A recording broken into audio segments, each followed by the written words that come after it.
Fala aí, pessoal do dia a dia. Tá começando mais um Quase Podcast. Como eu sempre digo, a gente está ainda na pandemia, então é bem difícil a gente fazer entrevista pessoalmente, às vezes pela distância também. Hoje eu trouxe um convidado, o Matheus Faria. Conheci esse ano, né? Esse ano a gente se conheceu, né, Matheus? Foi bem interessante ouvir a história dele, para ele ser recém-chegado aqui no Japão. Eu falei, tem que entrevistar o Matheus lá no canal, para as pessoas que é recém-chegado ou quem tá para vir aqui pro Japão. Então essa conversa vai te ajudar bastante para quem pensa em vir pro Japão um dia, quer vir trazer a família também. É isso. Então nada melhor que deixar o próprio Matheus aí se apresentar. Matheus, por favor. Bom, meu nome é Matheus Faria e eu sou natural de Caçapava, interior do estado de São Paulo. Tenho 36 anos, sou casado, morei sempre no Brasil até os 32, né? Não sou descendente, mas sou casado com uma Sansei, né? Uma descendente de terceira geração. Viemos para o Japão com 2 filhos, na época um com 5, outro com 3 anos. Aqui no Japão a gente teve mais uma, nasceu uma menininha aqui, made in Japan. Japão, é isso que eu ia falar. Nasceu, tá com 1 aninho agora. E é isso. Completei 4 anos aqui e conheci o Yuji num evento que teve aqui na cidade de Toyohashi. Eu moro na cidade de Toyokawa, né? Para quem não é daqui, é uma região que tem muitos brasileiros aqui, muitos estrangeiros no geral, né? Região bem industrializada, tal, na província de Aichi. E é isso aí. A gente vai conversar da experiência desses 4 anos e pouco aí. Legal, obrigado, Matheus. Às vezes a pessoa está ouvindo, 4 anos não é mais recém-chegado. Não, pior que esses 4 anos ainda está bem fresco na memória, né, Matheus? A sua experiência, a chegada também. Porque, para quem não sabe, a comunidade brasileira aqui no Japão completou seus 30 anos, né? Então tem bastante gente aí como eu, também o pessoal da minha equipe aqui tem mais de 10 anos, 15 anos de Japão, né? Então a gente perde um pouco, né? Pra gente não é novidade, mas quando acontece algumas situações na rua ou coisas que a gente vê, perde um pouco, fica normal. E aí eu trouxe o Matheus para trazer um pouco esse ponto que chegou aqui, o que foi diferente, o choque cultural também. Né? E para mim, Matheus, assim, como eu nasci aqui no Japão, cresci, aí a minha experiência já começou no aeroporto, né? A gente sabe que o Brasil e o Japão é muito diferente, muito diferente. E eu estava acostumado a ouvir bastante, ir em locais públicos, era japonês para cá, para lá. E aí, quando eu saí do avião, aí já tive ali, todo mundo falando português, e aí já começou as minhas experiências ali, assim, eu falei, nossa, eu tô no Brasil, tá acontecendo coisas diferentes, o atendimento é outro, as pessoas que tá ali trabalhando também tem uma forma diferente de abordar também. Foi bem legal a experiência quando eu fui pro Brasil, até contei já em vídeo. E eu queria começar com essa pergunta. Quando você chegou no aeroporto, quais foram sua experiência ali, dentro do aeroporto, sair, até chegar na tua casa, né, onde você iria morar? Conta um pouco pra gente, Matheus. Primeiros dias. Antes, só falar, nem você comentou, né, 4 anos, 4 anos já não é tão iniciante, né? Mas eu também achava isso aí, falei, acho que vou ficar lá uns 3 anos e ver como é. Já tinha conversado com outros brasileiros que tinham morado em outros países e tal, eu falava, eu fico uns 3, 4 anos para você aprender. Mas quando você sai de um país ocidental igual o Brasil, né, com países com educação bem parecida com países da Europa, países da América do Norte e tal, e América Latina, quando você vem um país igual o Japão, 4 anos não é nada. Isso realmente ainda estou aprendendo todo dia a gente está se surpreendendo com alguma coisa. O idioma demora muito para a gente aprender, né? Então eu me sinto, é estranho falar assim, mas o pessoal que está no Brasil, 4 anos ainda é o começo, então tem que ter muita paciência se vier para cá, entender que o começo é mais longo do que a gente imagina, né? E voltando, pensando nesse primeiro dia que a gente veio, então o Pedro e o Paulo estavam com 5 e 3 anos, eu e a Alessandra, a gente se preparou bem para vir, então, assim, a gente conversou com o pessoal que estava aqui, se preparou do jeito que dava, né, com as informações que a gente tinha na época. Aí, no primeiro dia que a gente chegou, a gente desceu lá no aeroporto lá de Kansai, de Osaka, né? Então, a gente já sabia que a gente ia descer, estava previsto pegar um ônibus, mas, no caso, a empresa que me contratou, a empreiteira me contratou, ia me buscar. Quando você desce lá, você já viu, você já começa a respirar o ambiente do Japão, né? Não sei que, sei lá, um cheiro diferente de mar, alguma coisa diferente.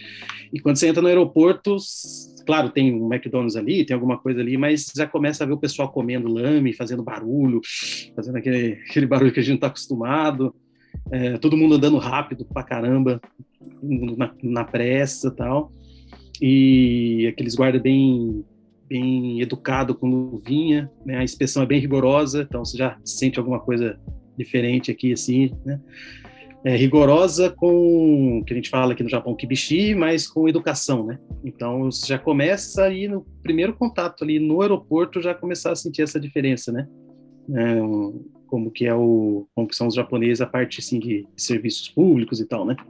Aí, quando a gente saiu, tinha um tempo ali esperando, quando você sai, você não tem um celular funcionando, você não tem um telefone que você sabe digitar, né, que você tem até um dinheiro na carteira, mas você não sabe se pode usar, que você está em dólar, onde troca, e você olha, está tudo escrito em kanji, e, sei lá, as primeira meia hora para esperar o cara buscar a gente, já começa assim, aquele sentimento que eu não imaginava, com 32, 33 anos, que eu ia sentir, né, de impotência. Você fica realmente muito dependente das pessoas, então esse primeiro período, nesse primeiro dia você já começa a sentir isso aí, e são assim nas próximas semanas até você estabilizar, ter um apartamento, saber onde você faz as compras. Então nesse primeiro dia é isso. Então depois de uma meia hora o rapaz chegou, dá aquele alívio, parece o primeiro dia da escola, quando chega a professora, quando chega um vizinho que você conhece que é mais velho, te apresenta, ó, aqui é assim, assado, que você pode comprar um suco, tal, tem essa maquininha, usa essa moeda, não dá para usar essa nota, tal.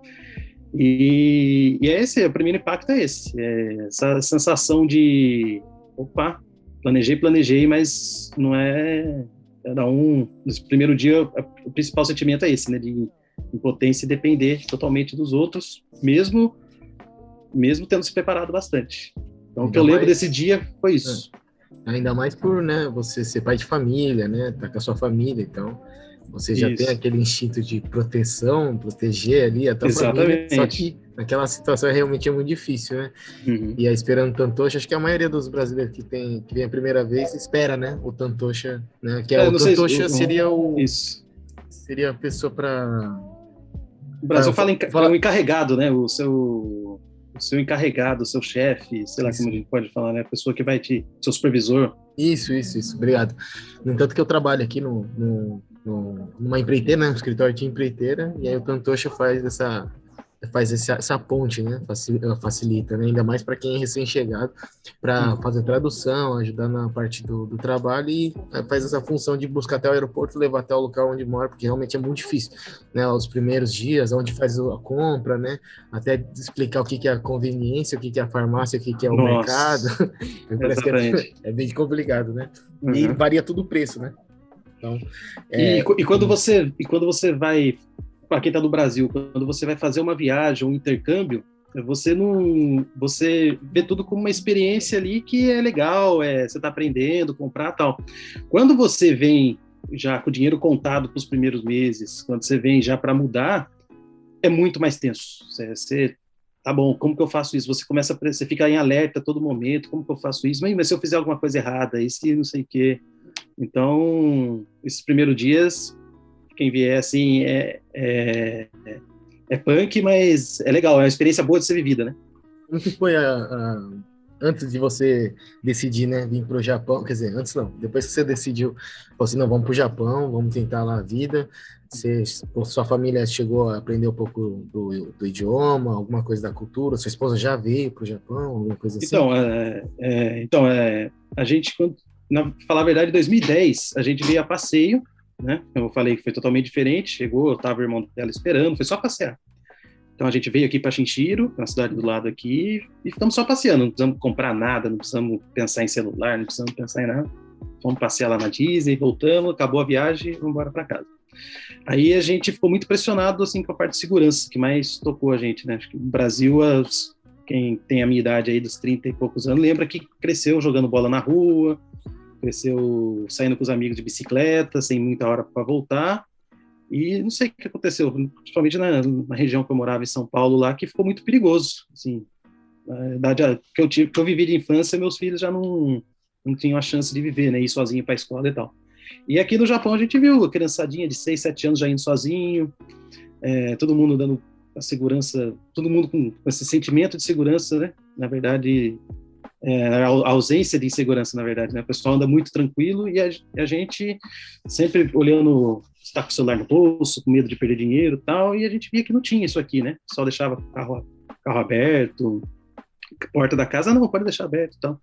E chamou muito a atenção, a parte de segurança pegou muito, né? Aí a gente, foi o ano que a gente casou, 2010, e a gente, antes de ver os filhos, a gente ficava pensando, pô, mas que legal o Japão, imagina a gente poder, vamos trabalhar bastante e tal, e quando a gente tiver, sei lá, uns 50, 60 anos, a gente vai para lá para passar 2, 3 anos para ver todas as estações. A gente ficou com curiosidade de ver Sakura, de ver o inverno e tal.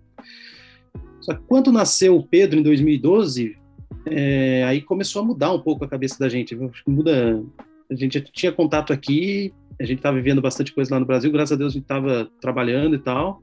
E a gente começou a pensar mais, talvez seria legal a gente morar no Japão, dar chance para o Pedro, porque o Pedro já é quarta geração, né? Então, muitos japoneses estão passando, muitos descendentes estão passando por isso lá no Brasil.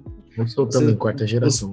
Você está com 30, 40 anos, você tem a oportunidade de vir aqui com o Sekitohon, né, com o documento do japonês da família, do pais, seu avô, dos seus pais, e os seus filhos não têm. Então, uma coisa que eu acho que outras pessoas também devem estar pensando lá no Brasil, pô, eu tenho a chance, mas meu filho é quarta geração, ele não vai ter. E aí, vou deixar passar, não vou, e a gente sempre fica pensando nisso aí, né? E tanto eu quanto ela, a gente sempre teve vontade de morar no exterior, né? E a gente não teve a chance e tal. E quando veio o Paulo, em 2014, foi quando começou a crise bem brava lá no Brasil, assim, econômica. Eu trabalhava nessa área, trabalhava no setor automobilístico, comecei a ver a crise, minha mulher passou pela crise também, o setor que ela trabalhava estava uma crise bem brava.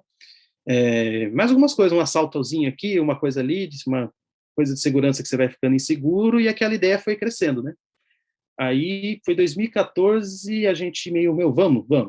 Mas ficou só entre nós, não falamos para nenhum familiar tal, porque vai se muda de ideia e tal, né? Não criar. E a gente ficou assim, eu saí dessa empresa, fui trabalhar em outras, fiz bastante contato com bastante gente, caso eu precisasse voltar, se não desse certo. E durante 3 anos a gente guardou dinheiro, a gente pesquisou, a gente programou bem a vinda, e 2017, a última empresa que eu estava já tinha falado para o meu chefe que vinha para cá. Em 2017 a gente veio. A gente não estudou muito, eu cheguei a baixar uns cursinhos gratuitos na NTK lá de Hiragana e Katakana, e aí foi talvez um erro que eu cometi, a minha mulher também, a gente achava, como é país desenvolvido, a gente se virou com o inglês a primeira vez que a gente foi, a gente se vira com o inglês lá e tal. Mas não é assim. Lugar de turismo, você consegue se virar com inglês, né? Você vai para Disney, você vai lá para Tóquio, você se vira com inglês. Aqui no interior, assim, para onde a maioria das famílias brasileiras vem, não tem, não. Então, a gente teve que vir e começar a estudar do zero aqui.